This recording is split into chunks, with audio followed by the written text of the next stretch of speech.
Welcome to the Cabin Culture Podcast, where we spend a little more time diving deeper into all the fun parts of cabin culture. We like to think of this as both the material and imagined expressions of how cabin lovers, dwellers, builders, and designers wish to live a more simple and authentic life. On this episode, we're talking to Brooke, the owner and host behind the two Colorado cabins that together make up DB Dens. I also feel like I should tell you right now that Sean is in the background absolutely rocking out to old school rock and roll, and I kind of hope that you all can hear him. On this episode, we talk about burro racing, hosting in remote locations, competing against hotels, guest experience, host communities, and hosting karma. Plus, we hit on some hot topics at the end so that you can benefit from all the things that Brooke has learned in her hosting journey. Let's do this. Hi there. Hi, how are ya? I'm doing well. I'm pretty sure only one of my AirPods is working, but that shouldn't matter for you, right? No, I can hear you just fine. Okay. My dog. Can you hear me only out of one ear? Yeah, but I can hear you fine. Okay. My puppy chewed one of the AirPods, so. Is that Rocky? Wait, hold on. I have this in my notes. Oh. It is Rowdy. I love that name. Rowdy and I have two, Poppy and Rowdy.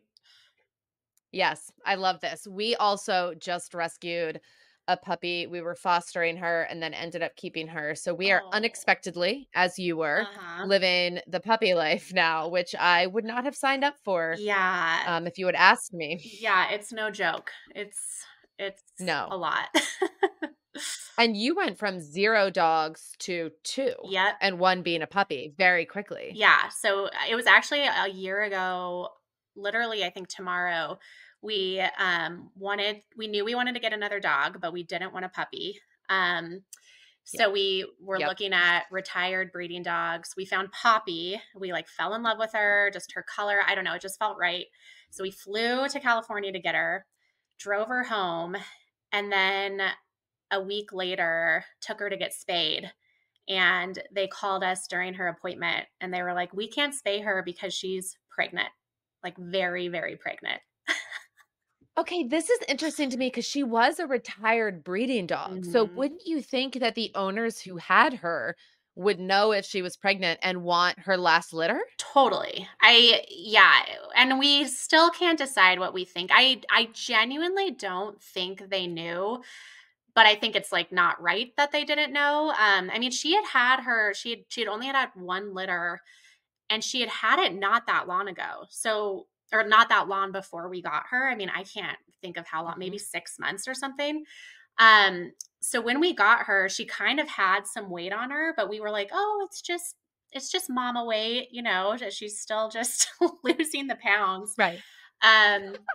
Yeah. But when we called the breeders to tell them, they acted shocked. And they're beautiful puppies. So they're lost. Right. They're purebred, aren't they? Yeah. That's why I'm wondering, wouldn't they want them? Oh, yeah. Or be like, hey, we could have sold them. Totally. I don't know a lot about breeding, but I don't either until all of this. But I think they were just I think her son, their son was getting married on their property that next week. I think they were just busy, overwhelmed. Do I think it's a little neglectful? Yeah. But again, I'm so happy for Poppy that she didn't have, I'm happy how it worked for her because I think she was in a much more, loving, she got all the attention in the world. So I think it was all meant to be. And didn't you say that now all of her puppies were adopted by your family and friends? Yep. So you could see them all the time. Yeah, totally. Yeah. They're all here in Colorado except my brother who lives in San Diego. Took one. Okay. But he got one too. How fun. I know. It was cool. But crazy. Yes. Unexpected. Yes. I would love to start this interview at the most important place. Okay. I don't know if you can guess what this is, but. Oh, Burro days. Yes. Well, did you see I wore the necklace? Can you see it? Oh, I couldn't see it. It's out of screen. Okay. No. Is that better? There you go. Okay. There you go. I wore my Burro. I am obsessed. Yeah. Tell the people, I have read about this a while ago and have been obsessed with it for years. Yeah. But for people who don't know, can you please tell them about Burro days? Yes. Yeah, it's funny. I am a native Coloradan and I did not know about Burro days until I knew about Burro days. And life was never the same. Never the same. even when I got my rentals, I didn't necessarily know about it. But Burro Days happens in Fairplay, Colorado, which is where my cabins are. Fairplay overall is a really small mountain town in Colorado. Like I would say most people outside of Colorado probably haven't heard of Fairplay. It's pretty close to Breckenridge, fairly close to Vail, some of the bigger named ones, but a very small little mountain town. And they have an event every year called Burro Days. And like the history on it is, I think it was like 1940s or something. I don't know who, but someone like put out the challenge to the people of who wants to race their burro across this pass in Colorado, basically like from Leadville to Fairplay, which was, I think, 15 miles with a burro by your side. And by your side, I feel yes. like that's an important note. You are Mhm. not riding it. No. So it is a running race Yes. while also with the donkey Yes. or burro. Yes, exactly. And so I don't know how many contestants the first year. I mean, not many, maybe like 12. But then it was like for a $500 cash prize, and it happened, it took off, and it's happened ever since. I think, the course has changed a little bit. So now it starts in Fairplay, and there's two different courses. There's like a short course and a long course. So the short course is 15 miles, which is like not short. Not short. No, and you're in Fairplay, like elevation is 11,000 Yes, no something. joke. No. The long Yeah. course is almost 30 miles, and it's called Mosquito Wow. Pass. And I think you gain like 4,000 feet in elevation. So it's crazy. Like it's crazy. It's so bizarre, unique, and amazing. I went for the first time last year, which was a bit of a sacrifice from like a business perspective because Yes. huge, nightly rate revenue. Like that outside of Christmas is like my biggest weekend. But I wanted to go, I love that so much. yeah, I'm like, I want to experience this for myself. Yeah. And I want to be able to tell like future guests, about it. So we went, my little family, my parents, my brother and sister-in-law, the cousins, and we had so much fun. I mean, the town lights up. Like I say Fairplay is small, but I say it's like small and mighty. I mean, just the people, the businesses that are there, the restaurants, they're very proud. They are successful. And like this weekend it shined, and it's a whole weekend gig. So the actual race is on Sunday, but there's vendors, there's like music, there's like all the things you could think of. But then come Sunday, you line the like main street in town. People have their, their chairs, they have like to-go cocktails and you just watch this race. I mean, you only see them for like 5 seconds, but, and I didn't, we didn't stay till the end of the race because I have little kids and it started raining, but yeah, I have questions about the end. I just feel like I'm the kind of person who watches like the Ironman competitions on TV and just cry the whole time. Oh, You're yeah. like watching people overcome like Oh hard my God, things. I know. And this race feels like the ending would be like what they look like at the beginning and what they come in looking like at the end. They've lived like a whole life out there on the trail. And the burro, I'd probably be crying like more for the burro. Just like, yes, good job, buddy. So if anyone's interested in this, the book that I read was called Running with Sherman by Christopher McDougall. Okay. And it's a runner. So he's like an avid runner. Okay. And I think this is like a fun challenge for runners. It's like, okay, you've done marathons, you've done half marathons. And that's why I think people push towards ultras, because it's like, what's the next big challenge I can do? Yeah. But this one is like, okay, maybe it's shorter than a marathon or slightly longer, but it's with a donkey. Totally. Like it just adds this whole element of craziness to it. Well, and it's not just about you. It's like you and the burro. And I don't know, you had asked me like, how do you find a burro? I still don't know. Either I guess people have them or reach out to people about it. I'm not totally sure about that, but I will report back. Okay. I have been looking into my town's regulations about whether or not I can have one in my backyard Really? so that I can train with it.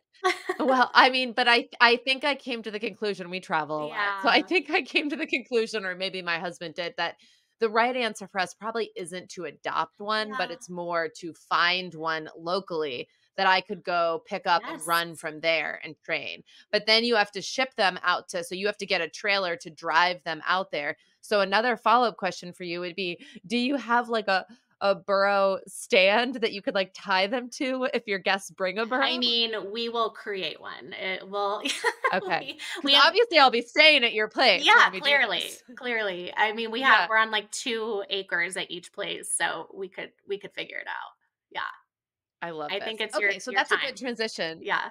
It is. I know. There's a lot of logistics in the way, but I'm interested. And one of my best friends is literally running an ultra marathon this Oh weekend. my gosh. So my thought is that I can convince her to also train with There you me. go. And then we could each get burros and go. Cause it just, she wants me to do ultras. And I'm like, I'm a runner, but I run like 5 and 10Ks. Yeah. Like I'm not crazy. Yeah. And she's like, you can do it. And I'm like, but do I want to? But I think if there was a donkey involved or a Totally. burro, I think I could be convinced. Yes, I love it. I love it. I know a place you can stay. Thank you. I will definitely be taking you up on that. Okay. So you mentioned you're on 2 acres, and I just watched the YouTube video that for folks listening, it's in your Instagram Mhm. profile, and it's Mhm. some YouTubers. I think the Endless Adventurers, Yes. maybe is what they're called. Uh-huh. And they stayed at your place, and I was watching it. And what I loved most about this video was that I feel like location is the Mhm. one thing that we don't do a good job of marketing, Mm. not intentionally, but just on our Instagrams or Airbnb profiles. Mhm. It's really hard to give people a sense of place. Mhm. Not like even the town that you're in, but like an actual sense of when I pull up to the cabin, what does it feel like, Mhm. right? Mhm. And they did such a good job at the beginning of showing what it feels like to Totally. pull up to your cabin. Totally. I'm not going to ruin it. Can you describe it to people though? Because it wasn't what I was expecting. Yeah. Well, so I have 2 and they're That's right. different feels. So they're both generally in Fairplay. The video you saw was my one. It's a little outside of Fairplay, and it's an area called Como, and that area in particular. It's like very rural feeling. Like you're in the Colorado Rockies, but like when you turn off the highway to go into Elk Creek Den, which is this cabin, it just feels more rural country with the mountains. I mean, while you're driving Yeah. in, it's one of the things that attracted us because I initially was like, this is so off the beaten path. Like, this is really rural. It takes 35 minutes to get to a grocery store.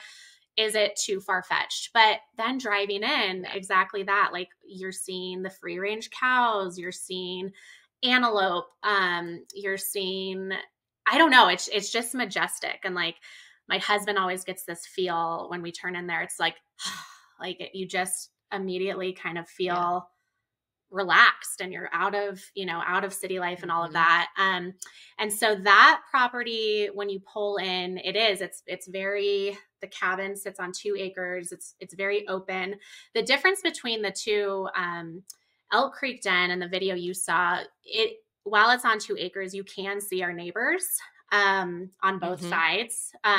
When the trees are in bloom, it's a little more private, but that feels a tad different. Our other one is true like cabin in the woods. It's Yeah. you pull into a circle driveway, trees everywhere. You really can't see the neighbors at all. So a little different feel, but and yeah, and the fair.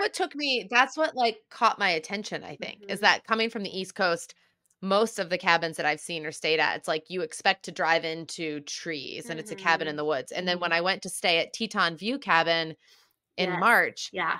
I was like, it is so open. Yeah. And I didn't mind that you could see the neighbors because it almost felt like part of the geography and like culture of that area was this Mhm. openness that Mhm. creates like a very different emotional feel. Totally. And yours has that. Yeah.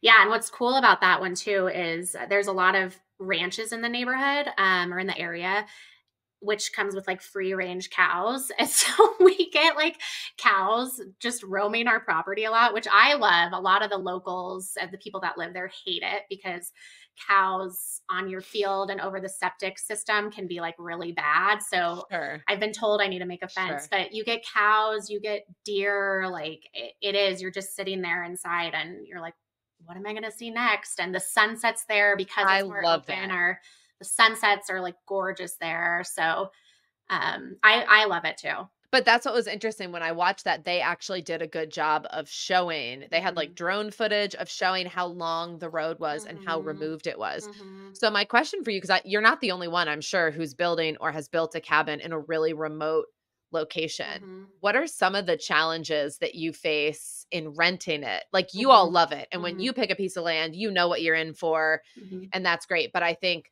a lot of folks, when then sharing it with others, it's like a lot of education, a lot of Mm-hmm. communication. How do you handle that? What are some of the things that pop up from the hosting side because Mm-hmm. of that? Yeah, I definitely market or try to market towards like, this is your escape to like do nothing. This is the place to come to retreat, to hunker down, to rest, rejuvenate. Yes, you're in the Colorado mountains, and if you want to adventure and if you want to drive, like there's plenty to do. But I've really tried to make the places that if someone comes and don't want to leave, like they're set up for that. So my comb, the one you're talking about, it has a tad less occupancy than my other one, just because it is, it's really out there. But I make sure in my listing to, I'm like, you are 30 minutes from the nearest grocery store. You're really 35 minutes to anywhere. So you need to come prepared for that. You need to have your groceries. There was like a time I was trying to do like grocery, fill the fridge, things like that. And then I quickly Yeah. learned with remote hosting and all the logistics, it just wasn't So realistic. hard. But yeah, I really just try to make sure people have a solid understanding of like the distance to things, what they need to have, and just understanding that like you're really out there, and it's for some people, but you're not in the place to walk to the coffee shop or close drive to the restaurant. This is like true, really, really out there. But so many Yeah. people love it. It's just, Yeah.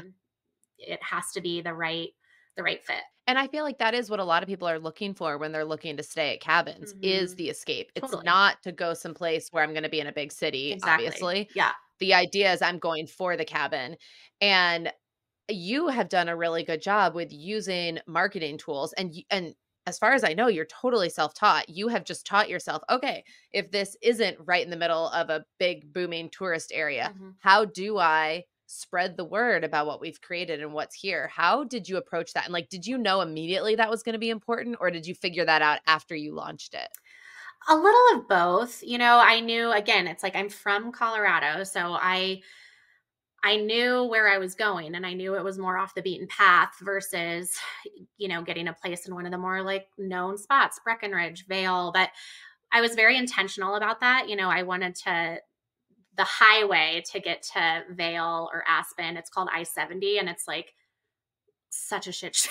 Like traffic is horrendous, and I hate that highway. So part of it was like the highway going up to my cabins. What prompted it all was my husband and I started a tradition before we had kids, where we went and cut down our Christmas tree in the area where my cabins are. Hmm. So we started driving 285 all the time, which is where you hit, all these little towns, Bailey and all these places. You've had some other hosts on the podcast that have cabins along there. And we just we fell in love with it. We loved the drive. We loved the little towns. So I intentionally knew that, was the direction I wanted to head. And then, yeah, through, I obviously through like AirDNA and research, like I had to make sure that, is this going to be successful, and is it going to work here? Right. So definitely some proactiveness, but then after getting the cabins, yeah, just trying to make it through Instagram and through my listing and things like that. Like, this is the place to come, and Fairplay is awesome. And it's so much less touristy. There's so much more small town charm. So in terms of, marketing my places and marketing the town and like why you should come here over other places, I think that's just come along the way since I've had them. Yeah. What were some of the first things that you learned? I just think it's fascinating when people have no experience in marketing. And then that's the beauty, I actually think, of like Airbnb, is that it takes ordinary people who might never have considered themselves entrepreneurs. Not saying this is you, I'm just saying anybody No, who it's doesn't consider themselves an entrepreneur or business owner, mhm. then it's just this desire to build their own place, or like all of a sudden Yeah. turns them into a business owner, Totally. and you just have to figure it out with some support. And that, again, is the beauty of Airbnb, is that a lot of the like logistical realities, like accounting and things like that, they do a lot of that for you, which I love as a business owner who has to do that at my other business. So what were some of the first things that you learned when you suddenly like took on this role?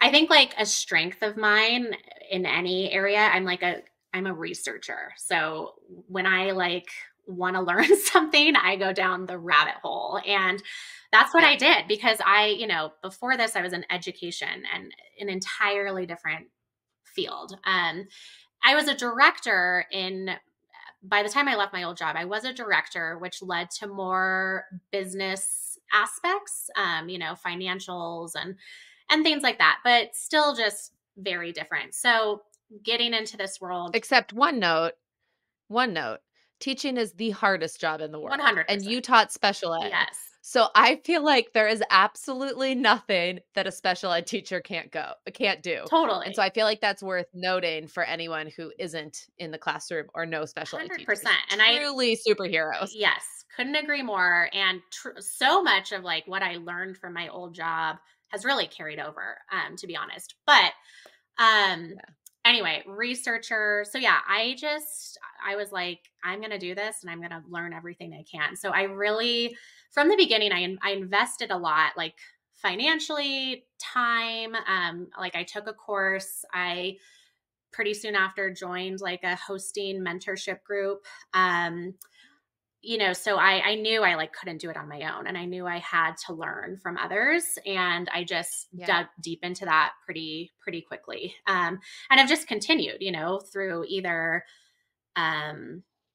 just learning from others, like whatever that looks like, whether that's like formally listening to podcasts, chatting with people, true blue courses. That's just kind of been what I've done, and has been successful. Which is really interesting because I feel like when I first started my first Airbnb, it was like 2014, 2015, and there was like no community. Yeah. And even in Boone, my first cabin, it was like I didn't know any other hosts, and it almost felt like, do you get to know other hosts, because Mhm. are they competition? Like, Mhm. is this something that would be helpful? And it seems like, from what I know about you, you did not feel or experience that. You just dove into, did you build your own community? Did you find a community that Mhm. was there? And how did you get over that mindset of like, you're also my competition? Mhm. Yeah, I like love talking about this and I'm so passionate. I think it carried over a bit from my old job. The reason I loved my old job and miss it still was that collaboration piece. So obviously when you're working with kids with special needs, it's emotional, it's a lot of emotional energy. It's hard. And so you have to rely on the people you work with. And the school I was at was very special. And, you know, some of the people that started the school just honed in on that from the beginning of like, use each other, use each other's strengths, use each other's skill set. One of the like philosophies was leave your ego at the door. And that resonated with me so Mhm. much. And it continues to, because it's like, if you're able to like leave your ego, you get to experience and learn so much. So bringing that over to the hosting world, I was really scared, honestly, when I resigned. I was really scared to lose that piece. I had no idea what it was going to look like in this world.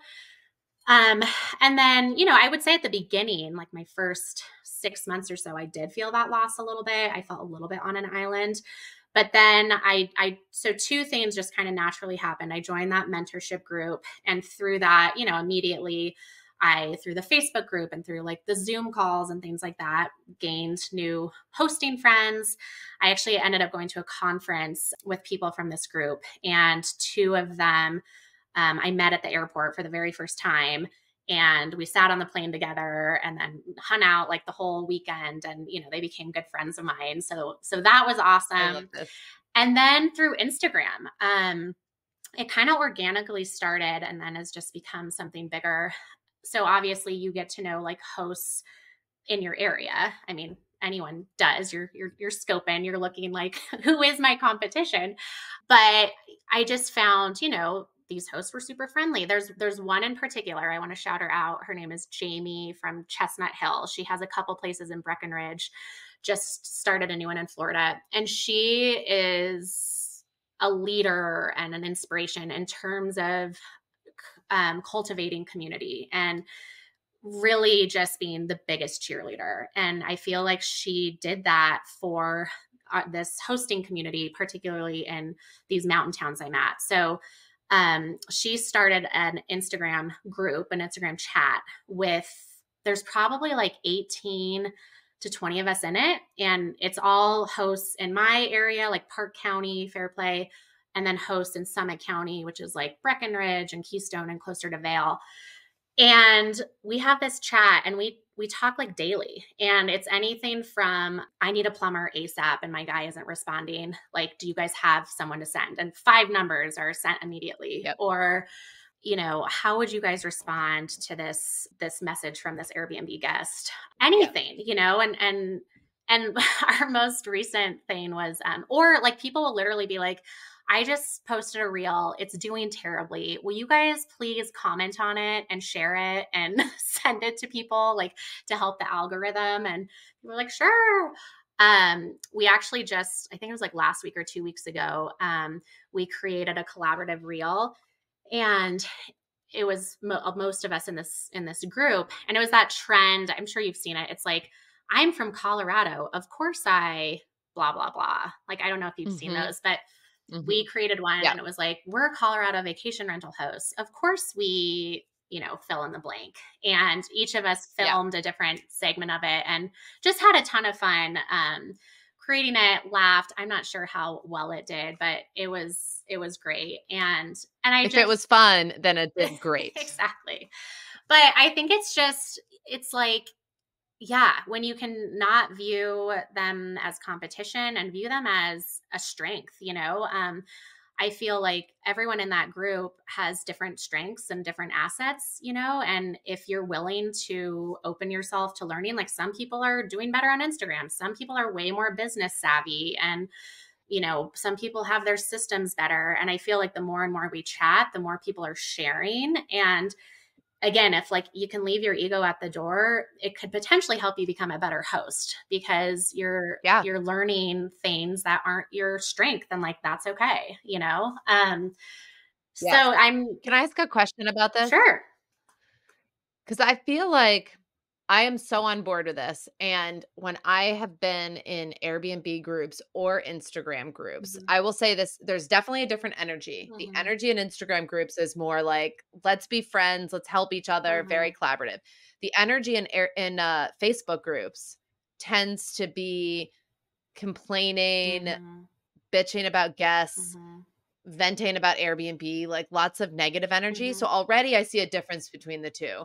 But even I was in one local Instagram group for Boone in the Blue Ridge Mountains and was in it for a while, and it had that same energy until it didn't. And then all of a sudden it had more of that negative energy. And I left because I don't have a lot of patience for that. So I don't know where it's at now. It might have recovered. I'm honestly not sure. But how have you created a culture in that group? Like a positive culture that is supportive and loving and helpful and doesn't, because all it takes is one person, I think, to change the energy. Yeah. How have you all created that, and how do you maintain it?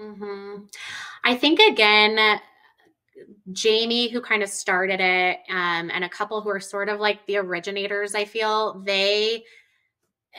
you respect them so much, and you respect kind of what they've done. And again, they just are so positive, like there's times that I'm like, do you have anything negative to say? But, and it's not like, oh, that's so nice. Yeah. Believe me, there's times, my like one terrible guest experiences I've had so far, knock on wood, I certainly brought it to the group and talked about it. But even like, I don't know, even the way it was responded to, it just doesn't go down that rabbit hole of getting dark and dreary. The way people even respond to negative situations, just,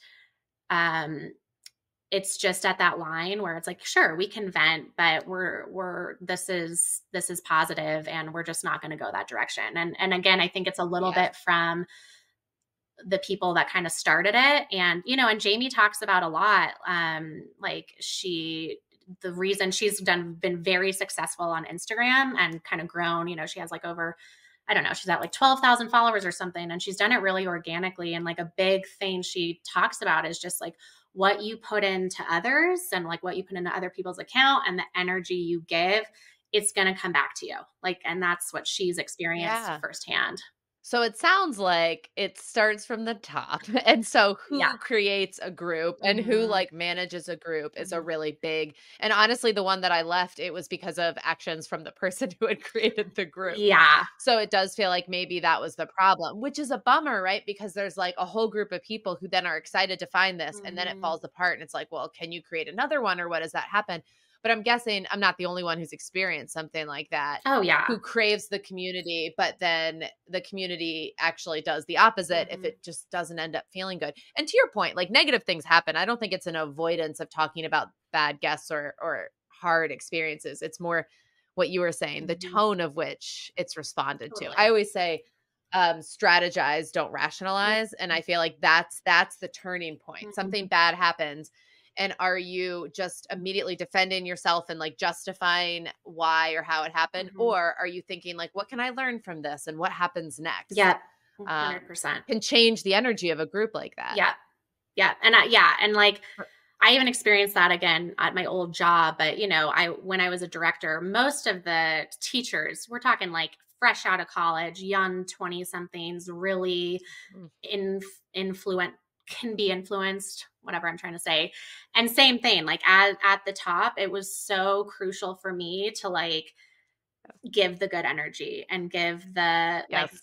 this is how we do it. Like there's a time and a place to be human, but because, when it came to gossip or like venting about a Yep. parent,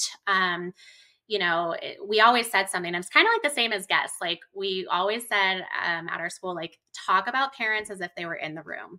Like, when you're talking to your coworkers with them, it's okay to have feedback and have constructive feedback, but always pretend they're listening. Because again, Yes. at the end of the day, I think that karma then can return to you in either a positive way or a not positive way. This makes so much sense why you're good at what you do, because I also worked in schools and was a dean of instruction, so was Oh, yeah. responsible for some of the culture.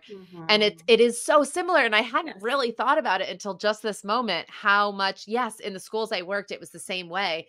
If you got into the wrong circles of teachers, Mm-hmm. it was like bitch, bitch, bitch, bitch, bitch, right? Like we Mm-hmm. can complain about everything, this student, this parent, this Yeah. other teacher, this principal. But if you got in with the right group, it was like, okay, this hard thing happened in your classroom. Tell me about it.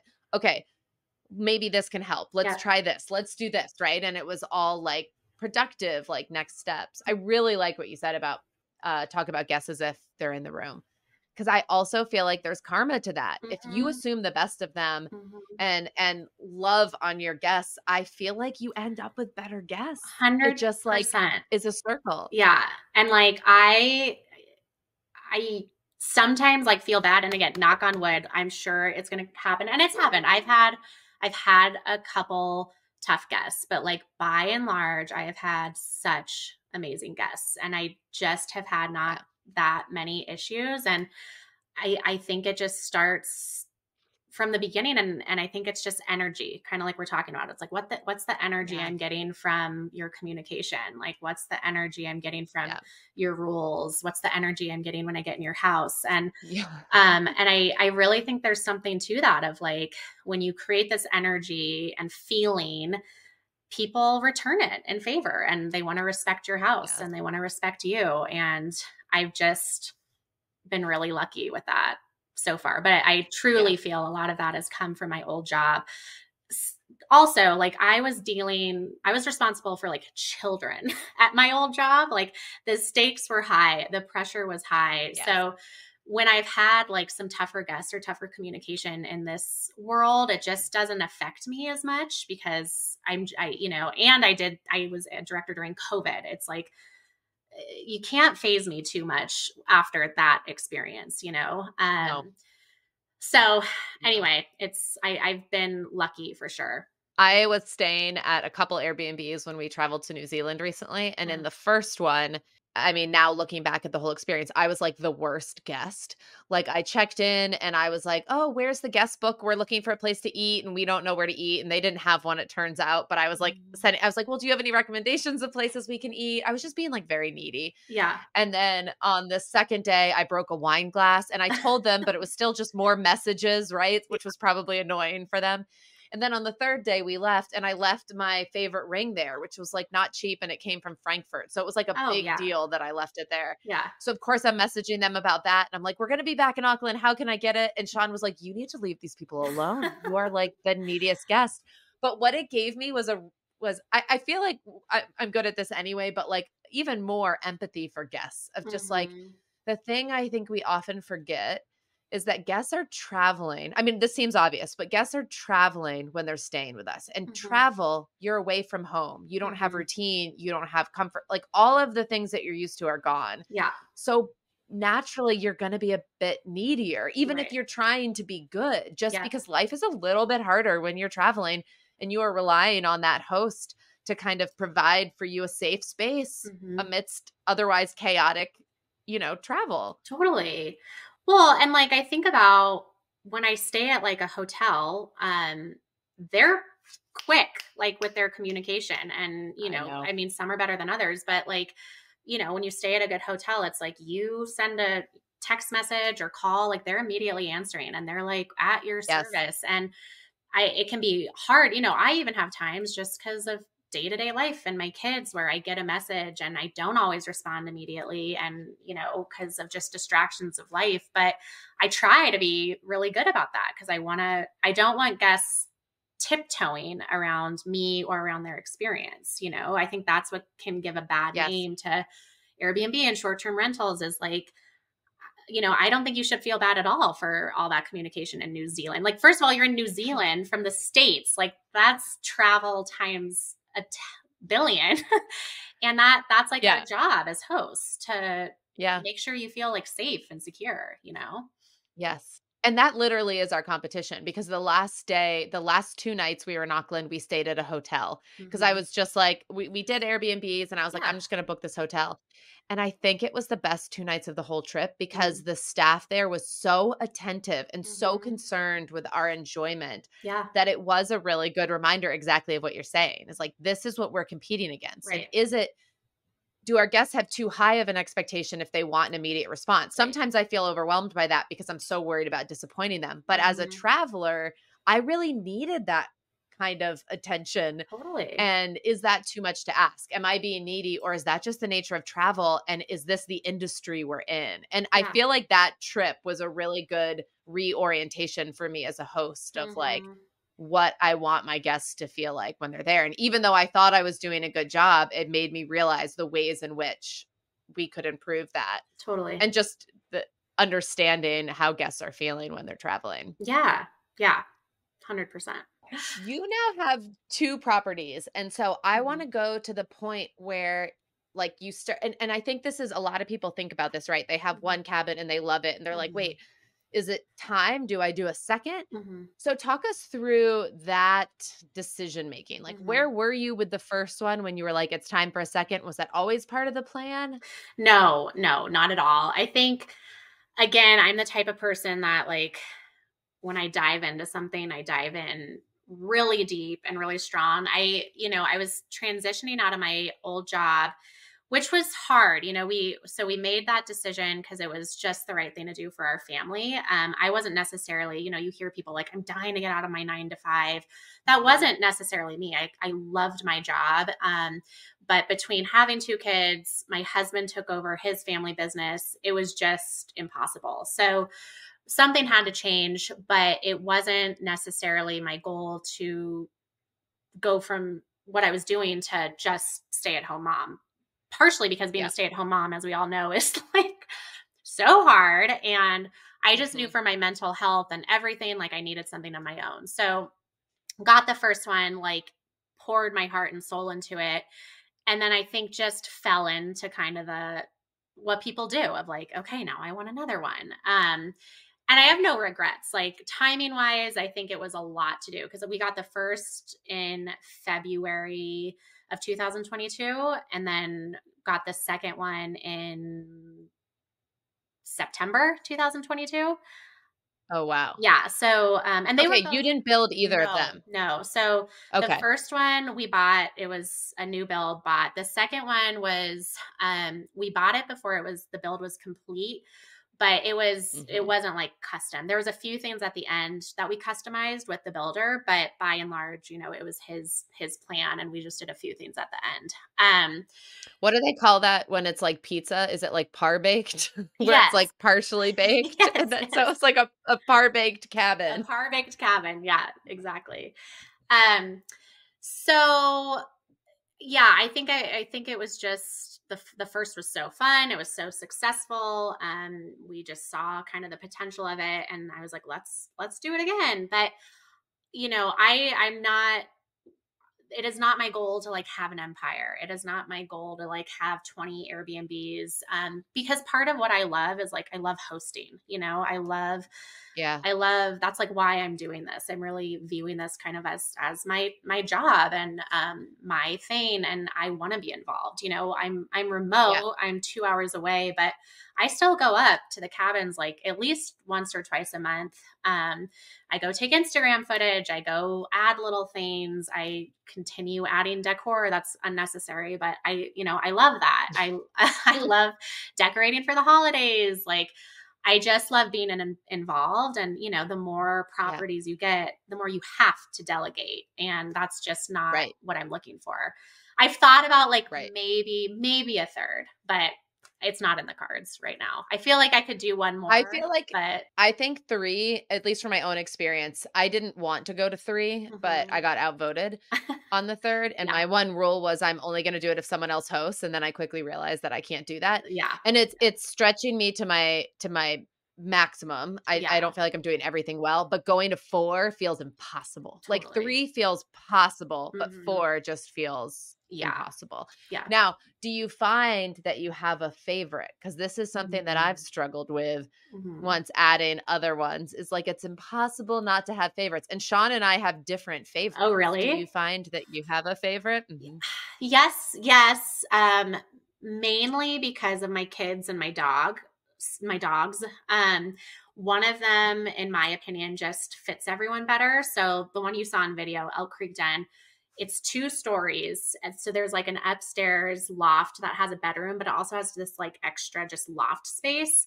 So like Yep. we can kick the kids upstairs when we like want to have a drink Yes. and watch football, Mhm. and they can go upstairs and like watch a movie. Also, the property, like you saw, it's very open. So the Yeah. dogs can run, the kids can run around, where the other one is just saturated with like trees, and it's not as easy for like the kids to go run outside, or even the dogs Yeah. necessarily. So for that reason, just for our family, prefer going to You Elk have Creek a Den. favorite. But I love both. Like when we stay at Elk Creek Den, Right. I love it. It's Yeah. more like logistical. What's That your makes sense. favorite? For us, it's just 2 of us. Well, my favorite's Cozy Rock, Yeah, I was gonna say in how case that's not obvious. yeah. Because it was, like, my dream cabin. Yeah. Sean and I had just started dating when I bought the land for it. So, Okay. like, I asked his opinion on some things, Yeah. but if I didn't agree with him, I was just like, "No, I'm doing what I want." Because it was like, "I don't know if you'll be around in 2 years. Like, I'm Right. not gonna make big decisions Right. around Like this." this is my baby. And that's right. So, I mean, naturally, it is like everything that I want, Mhm. and I just love it. And his is camp, which is further north in Maine on a lake. And Okay. it's funny that that's not my favorite because that lake is the lake that I grew up going to. My family camp is right down the road. Mhm. And so, I mean, I love it there. And so you would think that that would be my favorite. But I think because it was the third, and I was like, no, I don't want to host another one. I can't do it. Mm. I run a Mhm. business full time. I Yeah. was just like, Yeah. no, and then I got outvoted, so it feels like it's always the one that I'm resenting, Yeah. just in terms of if something comes up there, I'm like, "Well, I didn't even wanna buy this one," and then Yeah, I'm still totally. managing the thing that came up. But Yeah. whenever I'm there, I love it. Yeah. So it's and then the first one, whenever I'm there, I love it, but it's just that was my first one, and I've learned so much since then, so I feel like with the other 2, I've done so many things Rider. That's not Yeah. the right word. No. More right, more More correct. I like Ryder. So there's Yeah. more yeah, so there's more that annoys me about the first one because 'cause I'm Yeah. just like, "If only I'd done this right the first time around," you know? Totally. Totally. Um, but I still love it in the area. It's just hard when you have multiple to not have favorites, so I'm always curious. Yeah. Okay, how do your dogs get along with the cows? Well, I truthfully haven't brought because I just got my dogs. Well, we got Poppy a year ago. Rowdy's 10 months. I haven't brought them up much yet just because Rowdy is a true puppy. And I'm like, Rowdy? Rowdy is rowdy, man. So they've been up, I think, like once or twice. So not too many interactions with the cows yet. But I think like from guests, I haven't had much feedback. My other property, Woody Creek, that they get moose there a lot more, which is Yes. amazing. So they're it's usually like fall and spring when you see them the most. And I mean, I'm literally talking right if you're like sitting in the living room. I've had guests send me videos. I've put some on my Instagram. I mean, literally on our property line, right outside the deck. And it's typically like a mom and a baby. Oh, which is scary because that's the only Scary. time I'd be scared of a moose. I Totally. saw a picture on your Airbnb profile, and the moose was just poking its head through the trees, and I was like, "That Yes. can't be real. They didn't take that. They must have gotten it somewhere. Oh That my is on gosh. your property." I'll send you a video after this where it's like right there. But moose, like I guess when they see dogs, they think it's a wolf. Like Oh. that's their immediate, Yeah, that makes which sense. makes sense. Yeah, So it's like they yeah, will immediately attack because they're just completely threatened. So I do have to tell guests like be cautious. I would not just yes. let your dog go outside. Most of them actually will take their dogs. They don't necessarily let them go out like the back in the woods as much. A lot of guests take them out front more on the driveway where it's a little more secure. So no bad interactions so far, but I have to make sure they Okay. know. Okay, well, the first time that Poppy or Rowdy meets a cow, I really hope this is the content I'm waiting for on your I Instagram. know. Instead of preventing danger, I hope you're just recording it and sharing it with all of us so that we can Yes. see it I happen. will I will do my I love it. best to get that interaction. The last 10 minutes, I wanna do some hot topics, which I haven't done in a while, Ooh, and see as a host where you stand on them. okay. So let's start with cancellation policy. How strict are you, and do you make exceptions? Yeah. I've played around with my cancellation. So I've been I always forget the different term. I've never been like the strictest, but I think I've been firm, Yeah. which is like the 30-day. And then Yep. I've changed to moderate because again, like being a family with young kids and my kids get sick like all the time. But again, I also am like, but that's on me. I need to buy the travel insurance. So sometimes I can be like too empathetic towards the guests and I have to remember like I'm Yeah. running a business, like there are options for them. So I'm pretty sure I'm back to firm right now. Okay. Exceptions, I've made exceptions before. Again, I feel like karma is real and like if there's a situation Mhm. that I just feel this is an impossible situation, a lot of times I'll encourage them. I don't know if I've ever like just lost out on a week, on a stay. I think I've asked them to like reschedule for different dates. But I'll Yeah. work with people. Again, it's for me it's always finding that balance of like this is a business and don't be stupid, but also really leading with that, just kindness and working with people, I think can really pay off. Yeah, it's hard. Okay, pet friendly. Yes. Before you had Poppy and Rowdy is when you had your cabin. So were they pet friendly Yeah. prior to the dogs? Yeah, they've been pet friendly from the beginning. That I've always been a dog person. We've always traveled with dogs, so I knew I was going to do that. And again, overall, it's been just fine. I really try and make the dog thing like an experience. So Mm, I've like branded a little branded cookie jar, like treat jar with like DB Den dogs. I have like a DB Den dog.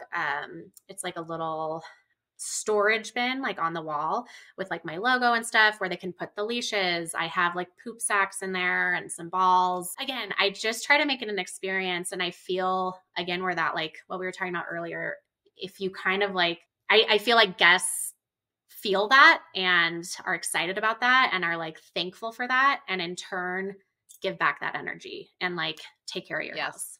totally. What about checkout procedures? This is getting a lot of shit Mm-hmm. all over Instagram right now and TikTok and all of that. What do your checkout procedures look like? They literally say, please check for your belongings and drive safely. That wasn't, Did they always look like that, or have you no, changed I it? changed. I think at the beginning, I don't think I ever asked a ton. I think I said, please start the dishwasher.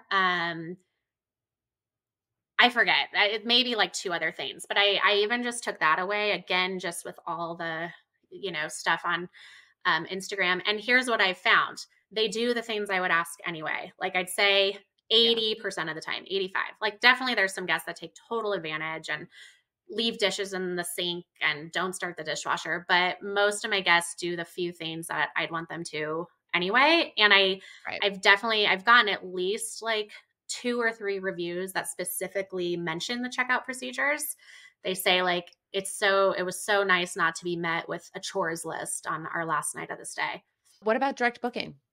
Yes, I have a Do you direct do booking. direct booking? Have Hmm. you always did you do direct booking straight from the start? Nope. I probably did it 6 to 8 months in. I think from some of the hosting groups I was in, that was talked about a lot. And then I ended up hiring someone who um, anyway, you've talked to other hosts that have used her, but she helped create my website and direct booking page. And yeah, I'm a fan. I mean, by my bread and butter is still Airbnb. I think, I don't know my exact percentages, maybe 25% direct booking. Okay. But I'm getting more and more, from Instagram, who then go to the direct booking, repeat Yeah. guests, some that just randomly find me. I make sure, like, whenever someone books direct, if I don't clearly know where they came from, like, I'll always ask, like, just curious, like, how you found me. Um, Yeah. so I'm a fan. I'm going to ask some logistical questions about this one because I am considering direct Are booking you a after years fan? of not. I am You're considering it. What platform do you use and how much harder has it made your life?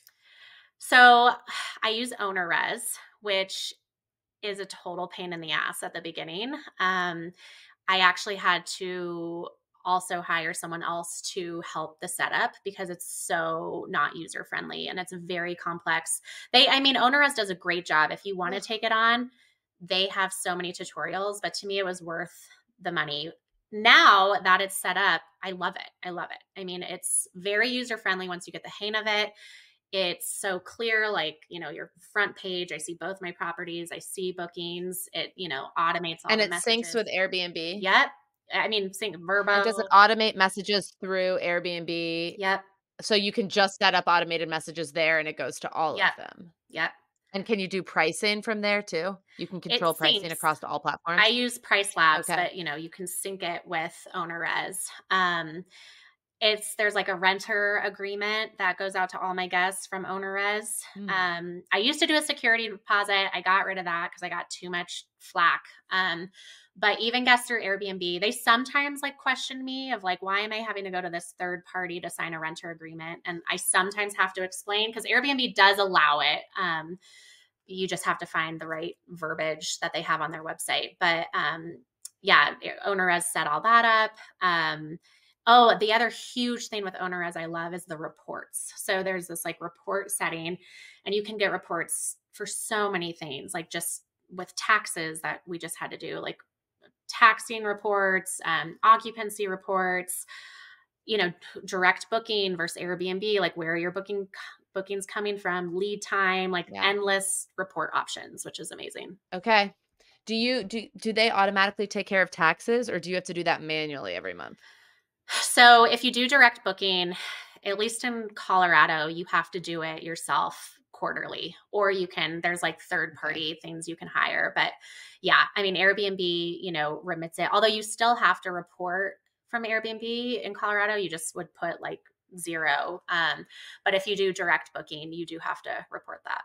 All right, the last question, Okay. which I'm very curious to hear your thoughts on. Okay. What makes a cabin a cabin? Yeah. This is funny because I think I put in my pre-interview, there's times I'm Uh-huh. like, do I have a cabin? And I don't know, because both of mine, Your especially place is very nice. Thank you. Thank you. But they're not your typical, they're not a lot of the cabins I see on Instagram. They're not like all wood. They're not the stove fireplace. They're both new builds. They're both a little more modern, especially my first one, like Woody Creek it does have a lot of white walls. It is a little more modern. Elk Creek has a little more like wood texture going on, but there's times I'm like insecure about that. And I'm like, should I wallpaper or should I paint? But I kind of, I'm glad I haven't made those decisions and just sat with it, because I think what makes a cabin is like the experience, right? And like, what are you hoping your guests get out of this? Like my places are in the mountains. They're definitely like, remote. So there's that cabin sense. But my goal when creating them was like, I'm trying to send you kind of in the middle of nowhere, but still getting this very kind of boutique, kind of modern, very comfortable stay. Because that's, what I'm seeking. Like when I'm looking at places, and especially with young kids, like hotels don't make sense for us, but I still want to stay somewhere that feels nice, that feels clean, that feels new. Like for a young family, that can go a lot. So I think it's all about what you're putting in, what makes it you. I kind of design both places around like one piece of art. They're these kind of Southwestern prints from a Colorado artist.